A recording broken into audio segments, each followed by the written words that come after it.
और दिल्ली सरकार ने मुनक नहर के कायाकल्प के तहत शालीमार बाग से हैदरपुर गांव तक लगभग 16 किलोमीटर लंबे आधुनिक कॉरिडोर के निर्माण का फैसला लिया है।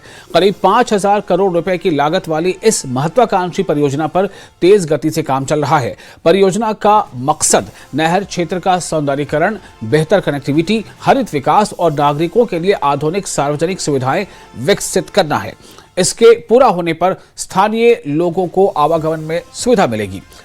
साथ ही क्षेत्र के पर्यावरण और शहरी बुनियादी ढांचे को भी बड़ा फायदा मिलने की उम्मीद है।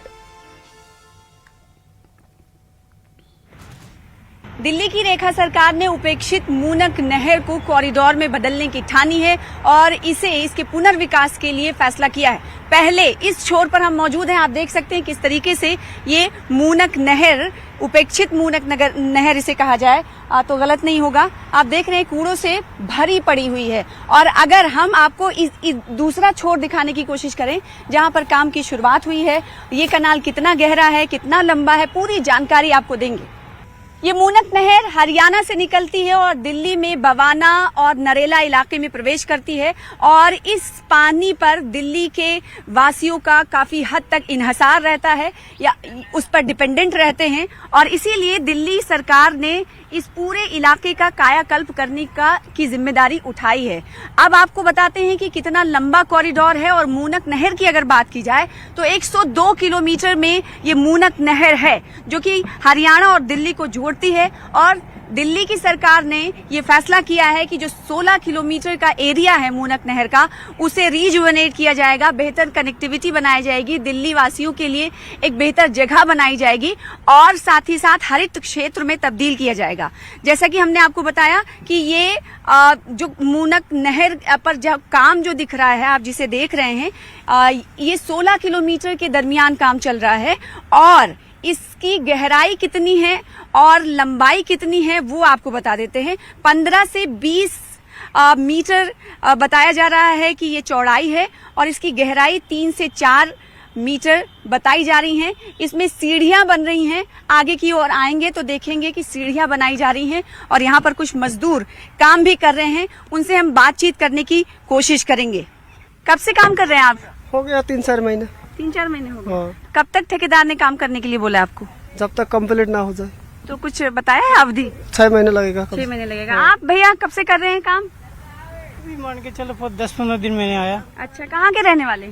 पश्चिम बंगाल के। पश्चिम बंगाल के रहने वाले हैं। तो 10-15 दिन से आप काम कर रहे हैं, कब तक ये कंप्लीट होने की बात है? कैसे? 3-4 महीने के अंदर में फाइनल कर देगा। मतलब ये 3-4 महीने में हो जाएगा? हाँ, किससे जोर? अच्छा, 6 महीना बता रहे हैं। 6 महीने लगेगा। 6 महीने लगेगा पक्का। क्या ठेकेदार बोले हैं क्या? अच्छा, तो अभी आप ये क्या कर रहे हैं? सीढ़ी बना रहे मैडम। सीढ़ी बना रहे हैं। हाँ। ये ऊपर से लेके नीचे तक नीचे तक सीढ़ी बनेगा। अच्छा, तो बड़ी गर्मी है, पानी वानी पीने की व्यवस्था है? है सब। कहाँ से हो आप? हम बंगाल के। तो इस वक्त मैं मूनक कनाल कॉरिडोर के अंदर मौजूद हूँ और आप देखेंगे इसी सीढ़ियों से मैं नीचे उतर कर आई हूँ और इस वाला जो ये वाला छोर दिखाई दे रहा है, ये छोर भी सीढ़ियां इस पर बनेंगी। बड़ी ही तेज रफ्तार के साथ काम चल रहा है और इससे लाभ किस किस को होगा ये जानना भी बहुत जरूरी है। सबसे पहली बात तो ये है कि पर्यावरणीय लाभ भी, लोगों को एनवायरमेंटल लाभ भी मिलेगा और दूसरी तरफ लोग इस इलाकों को जब ये हरा भरा हो जाएगा तो वर्जिश के तौर पर इस्तेमाल कर सकते हैं।